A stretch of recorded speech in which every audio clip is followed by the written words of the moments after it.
Jennifer Connolly has starred in films like Blood Diamond and Requiem for a Dream. She also won the Oscar for Best Supporting Actress for A Beautiful Mind. Now she stars in the blockbuster remake of The Day the Earth Stood Still.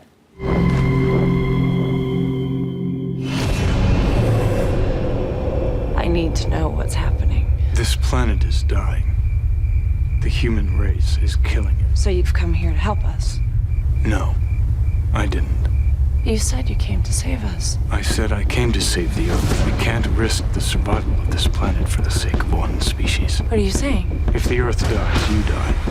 If you die, the Earth survives. Ooh, and Jennifer Connolly is with us this morning. Good morning. Good morning. So the phone rings, or does the phone ring, or do you get an email? How does this happen? How do you end up in this classic sci-fi thriller? I read the script, and I thought it was great. I thought it was a great story. Had you ever seen the first one? I had not before reading the script. Yeah. I then went back and watched it, and have watched it many times since. What did you get out of seeing? Because this is iconic science fiction stuff. What did you get out of seeing that? Seeing the original. Yeah. I love it. I think it's just fantastic. I think it was really cutting edge for its time. I think it was, interesting. It was a very self-reflective film. Mm-hmm. Had a lot to say about that time and that sort of kind of social amazing climate. For 1951. 51, yeah. Yeah. And great performances. Patricia Neal was fantastic in the movie. Terrific, yeah. But it was such a great story. I thought that there was room to retell it now. Yeah.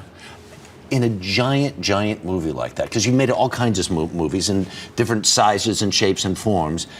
Well, you did Hulk, so you've been in these giant movies before. What is that like?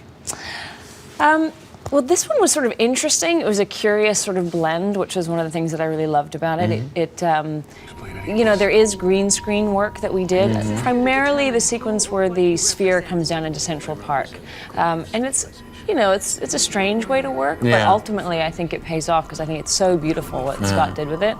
But there was a lot of it that was just me and Keanu and Jaden Smith sort of driving around in a car trying to, figure out what was going to happen and if we were going to. What about? Could you play this ultra smart scientist who's going to help? Blah, blah, blah.